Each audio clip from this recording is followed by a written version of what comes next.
लक्ष्मीनाथसमारम्भां नादयामुनमध्यमां अस्मदाचार्यपर्यन्तां वन्दे गुरुपरम्परां यदिराजाय विद्महे श्रीभाष्यकाराय धीमहि तन्नो रामानुजार्य प्रचोदयात् ஆழ்வார்கள் திருவடிகளே சரணம் எம்பெருமானார் திருவடிகளே சரணம் ஜீயர் திருவடிகளே சரணம் यो नित्यमच्युतपदाम्बुजयुग्मरुक्म व्यामोगदस्तदितरानतृणायमेने अस्मद्गुरोर्भगवतोऽस्य दयैकसिन्धो रामानुजस्य शरणं शरणं प्रपद्ये நீரார் கடலும் நிலமும் முழுதுண்டு ஏராராலும் நிலங்களின் மேல் விழுந்தாய் சீரார் திருவேங்கடமாமலை மேயாராம் தேடி கருளாயே. எல்லாம் வல்ல ஏழுமலையான் பெருங்கருணையால் 4000 திவ்ய பிரபந்த பாசுர பதிவேற்றங்களின் வரிசையில் இன்றைக்கு 2159வது நாள் பாசுர பதிவேற்றம். திருமங்கை ஆழ்வார் அவருடைய பெரிய திருமொழியிலே 8ஆம் பத்திலே வரக்கூடிய முதல் திருமொழியினுடைய 8வது பாசுரம், 708வது பெரிய திருமொழி பாசுரம், திருக்கண்ணபுர பாசுரங்கள் வரிசையிலே 8வது பாசுரம். முதலிலே தனியன் கலையாமி கலித்வம்சம் கவிம் லோக திவாகரம் விஷயகோபி பிரகாசாபி ஆவித்யம் நிகதம் தம வாழி பரகாலன் வாழி கலிகன்றி வாழி குடையலூர் வாழ்வேந்தன் வாழியரோ மாயோனை வாழ்வழியால் மந்திரங்கொள் மங்கையர்கோன் தூயோர் சுரன்மானவேல் நெஞ்சுக்கு இருள் கடி தீபமடங்கான் நெடும்பிறவி நெஞ்சுக்கு நல்ல அமுதம் தமிழ் நன்னூல் துறைகள் அஞ்சுக்கு இலக்கியம் ஆரணசாரம் பரசமய பஞ்சு கணல்படி பரகாலன் பண்புகளே எங்கள் கதியே ராமானுசமுனியே சங்கை கழுத்தாண்ட தவராசா பொங்கு புகழ் மங்கையர்கோன் இந்த மறையாயிரம் அனைத்தும் தங்குமணம் நீ எனக்கு தா மாலை தனி வழியே பறிக்க வேணும் என்று போலி பதிவிருந்த கொற்றவனே வேலை அடைந்தருளும் கையால் அடியேன் வினையை துணித்தருள வேணும் துணிந்து. 708வது பெரிய திருமொழி பாசுரம். கொற்ற புல் ஒன்றேறி மன்றூட வருகின்றான் என்கின்றாளால் வெற்றி போர் இந்திரனுக்கும் இந்திரனே ஒக்குமால் என்கின்றாளால் ஒற்ற கால் அவன் ஆகம் பெண் பிறந்தோம் உய்யோமோ என்கின்றாளால் கற்ற நூல் மறையாளர் கண்ணபுரத்தம்மானை கண்டாள் கொல்லோ. கற்ற நூல் மறையாளர் என்றால் வேதங்களை முற்றும் உணர்ந்து அது வழியே நடக்கக்கூடிய அந்தணர்கள் நிறைந்திருக்கக்கூடிய இந்த திருக்கண்ணபுரத்து பெருமாளான சௌரிராஜ பெருமாளை கண்டதனால் பரகால நாயகி இவ்வாறெல்லாம் புலம்புகிறாளோ என்று தாயாக பேசுகிறார்.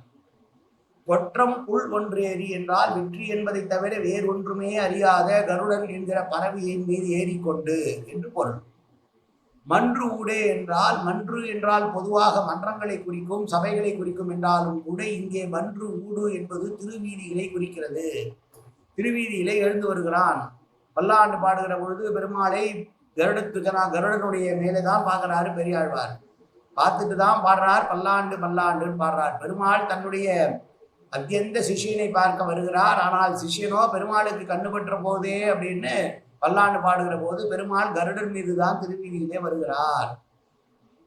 இன்றைக்கும் காஞ்சிபுரத்திலே கருடோத்சவம் என்பது மிகவும் பிரபலமாக இருக்கிறது அல்லவா? இன்றைக்கே இப்படி இருந்தால் உயிர்ப்பான கருடன் மீது வருகிற பொழுது எப்படி இருப்பார்? அச்சாவதார திருமேனியில வருகிற பொழுதே இப்படி இருக்கிறதை பெருமாளை பார்க்கறதுக்கு, பெருமாள் அப்படியே பறவையா வந்து கருடன் மேல இப்படி பறந்து வராருன்னும் போது எப்படி இருந்திருக்கும்? அதை தான் சொல்றா. கொற்றம் புல் ஒன்றேறி மன்று ஊடே வருகின்றான். வெற்றி பொருந்திய வெற்றி ஒன்றை தவிர வேறொன்றுமே அறியாத கருடன் என்கிற பறவை மீது ஏறி திருவீதியிலே வருகின்ற பெருமாள் என்கிறாள். வெற்றி போர் இந்திரர்க்கும் இந்திரனே ஒக்கும் என்கின்றாள். இதுல மற்றொரு விஷயம் என்னன்னா, தனக்கு மட்டுமே உரிய நாதனான பெருமாள் இப்படி தெருவீதியெல்லாம் வருகிறாரே என்று அங்கலாய் பாடுகிறாள் பரகால நாயகி. ஏனென்றால் தான் ஒருவன் தான் அவளுக்கு வேண்டும், தான் தான் அவளுக்கு அடிமை, தான் தான் எல்லாம் என்று நினைத்துக் கொண்டிருக்கிற பரகால நாயகிக்கு பெருமாள் இப்படி வீதியில வரும்போது எல்லாருமே பார்த்து எல்லாருமே அவன் மேல ஆசைப்படுவாங்களேன்னு ஒரு வருத்தம் இருக்கா. அதை நம்ம உணர்ந்து கொள்ளுமாறு சொல்கிறார்கள் ஆச்சாரியர்கள். வெற்றி போர் இந்திரருக்கும் இந்திரனே ஒக்கும். இந்திரன் தான் பொதுவாக வெற்றிக்கு யுத்தங்களிலே வெல்லக்கூடியவன் என்று இருப்பான். அப்படி அந்த இந்திரனைக்கும் மேலான மகேந்திரன் என்று சொல்லுகிறார். இங்கே ஒரு குறிப்பு இருக்கிறது. விருத்தாசுரனை வதம் செய்த போது இந்திரனை பார்த்து மற்றவர்களெல்லாம் மகேந்திரன் என்று பாராட்டுகிறார்கள். அப்படி பாராட்டினால் மகேந்திரனுக்கும் மகேந்திரனாக இருக்கக்கூடிய பெருமாளை அவனுடைய திருமார்பை நாம் பெறுவதல்லவோ பெண்ணாய் பிறந்த நாம் அனுபவிப்பதல்லவோ முறை, அப்படி இல்லாமல் இருக்கிறோமே என்று புலம்புகிறாள். தனக்கு மட்டுமே உரிதான் அவனுடைய மார்பை தான் சேர முடியவில்லையே என்று அங்கலாய்க்கிறாள். இப்படியெல்லாம் என்னுடைய பெண் அங்கலாய்ப்பதற்கு காரணம் வேதம் ஓதுவது மட்டுமல்ல, வேத வழிபடி நடப்பது என்பதை தங்களுடைய நோக்கமாக கொண்டுள்ள அந்தணர்கள் நிறைந்திருக்கக்கூடிய, சாஸ்திர பண்டிதர்கள் நிறைந்திருக்கக்கூடிய திருக்கண்ணபுரத்தினுடைய அதிபரான சௌரிராஜ பெருமாளை கண்டிருப்பாள் போலும் இவள். அதனால் அல்லவா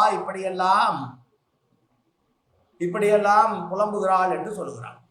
அனங்காச்சாரியார் எழுதிய உரையை பார்க்கிற பொழுது தெரிகிறது. வெள்ளை கரிசொங்கொடு ஆழி ஏந்தி தாமரை கண்ணின் நெஞ்சினூடே புள்ளை கடகாகின்ற ஆற்றை காணீர் என்று பராங்குச நாயகிக்கு நெஞ்சினுள்ளே கருட வாகன சேவை சாதித்தான் எம்பெருமான்.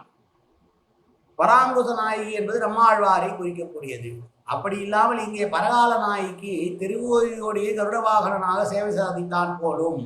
ஆகவே கொற்ற புல் ஒன்றேறி மன்றூடே வருகின்றாள் என்கின்றாள்.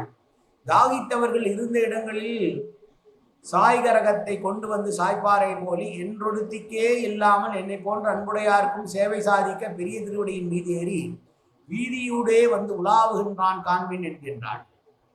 தனக்கு மட்டுமல்ல, நமக்கு அதே போல் எத்தனை பேர் அன்புள்ளவர்களாக இருக்கிறார்களோ அத்தனை பேர்களுக்குமாக வீதியோடு வருகிறானாம் பெருமாள். அப்படி யாரேனும் தன்னை கொண்டாலும் அவர்களுக்கு பிடிகொடாமல் உத்தேசித்த இடத்திற்கு உரிய பராக்கிரமத்தில் குறைவுடையவன், வீரியத்தில் மகேந்திரனுக்கு ஒத்திருப்பவன், வெற்றி போர் என்று வழங்கிய ஒரு பாடம் வெற்றி போர் என்னும் பாடமே வியாக்கியானத்திற்கு பொருந்தி வருகிறது. வெற்றி போர் என்று சொல்வதற்காக வெற்றி போர் என்ற பாடமே வியாக்கியானத்துக்கு பெறும் என்று சொல்கிறார். வெறும் போரில் என்று பெரியவாச்சான் பிள்ளை வியாக்கியானத்திலே சொல்லுகிறார். பெண்ணாய் பிறந்தவர்கள் அணைந்து வாழ்வதற்கன்றோ அவருடைய திருமார்பு படைத்தது. ஒருத்தியை ஏற்கனவே திருமார்பிலே வாழ வைத்திருக்கிறான். அங்கனே நமக்கும் திருமார்பை பெருவித்தால் பெண்ணாய் பிறந்த நாமும் வாழ்ந்து போக மாட்டோமோ என்கிறாள் பரகால நாயகி. இத்தனை அபினிவேசம் என்றால் இத்தனை ஆசமும் துக்கம் ஆசையும் அவன் மீது இருக்கக்கூடிய பற்றையும் பார்த்து இவள் வைதீக வித்வான்கள் வாழுகிற திருக்கண்ணபுரத்தை எம்பெருமானை காணப்பெற்றதனால்தான் இவளுக்கு இந்த விதமான ஒரு ஆசை தோன்றி இருக்கும் என்று அவளுடைய தாயாராக இருந்து பரகால நாயகியாக இருக்கிற பாவத்திலே பரகால நாயகின் தாயாராக பேசுகிறாள் ஆழ்வார். இந்த பாசுரத்திலே மீண்டும் ஒருவரை பாசுரத்தை அனுபவிப்போம். கொற்ற புல் ஒன்றேறி மன்றூட வருகின்றான் என்கின்றாளால் வெற்றி போல் இந்திரருக்கு இந்திரனே ஒக்குமால் என்கின்றாளால் பெற்ற கால் அவனாகம் பெண் பிறந்தோம் உய்யோமோ என்கின்றாளால் கற்ற நூல் மறையாளர் கண்ணபுரத்தம்மானை கண்டான் கொள்ளோ. பெண்ணாய் பிறந்ததனுடைய பலன் அவனுடைய திருமார்பை சேருவதனை அல்லவா? அப்படி சேராமல் இருந்தால் என்ன புண்ணியம்? அப்படி அவனுடைய மார்பை நான் சேர்ந்தே ஆக வேண்டும் என்று இவளுக்கு உணர்வு வருவதற்கு காரணம் வேதங்களை சொல்லி வேதங்களின் மூலம் அனுஷ்டானங்களை செய்விக்கக்கூடிய நல்ல அந்தன வாழ்கிற திருக்கண்ணபுரத்து பெருமாளை கண்டிருப்பாள் இவள். அதனால் இவ்வாறெல்லாம் பேசுகிறாள் என்று பரகால நாயகியினுடைய பரிதவிப்பை பற்றி பேசுகிற பாசுரம் இந்த பாசுரம். நாளை அடுத்த பாசுரம். காயேன வாச்சா மனசேந்திரிர்வா அவ்யாத்தனாவா பிரகதேது சுபாவாது கரோமி எத்தத் சகலம் பரஸ்மை ஸ்ரீமன் நாராயணாயேதி சமர்ப்பயாமி. உடலாலும் உள்ளத்தாலும் வாக்காலும் சகல விதமான பாவங்களும் தோஷங்களும் நிறைந்ததாக உலகத்துடைய இயல்பு போதிலும் அடியேன் செய்கிற நல்வினையோ தீவினையோ அத்தனை உன்னுடைய கமலமலர் பாதங்களில் சமர்ப்பிக்கிறேன் கண்ணா. காத்தருள்வாய் கண்ணா, ஏற்றுக்கொள்வாய் கண்ணா. எப்போதும் உன் திருநாமம் கண்ணா கண்ணா கண்ணா என்று நாள் ஒருவருக்கு அருள்வாய் கண்ணா. சர்வத்திர கோவிந்தநாம சங்கீர்த்தனம். கோவிந்தா கோவிந்தா கோவிந்தா கோவிந்தா கோவிந்தா கோவிந்தா கோவிந்தா கோவிந்தா கோவிந்தா.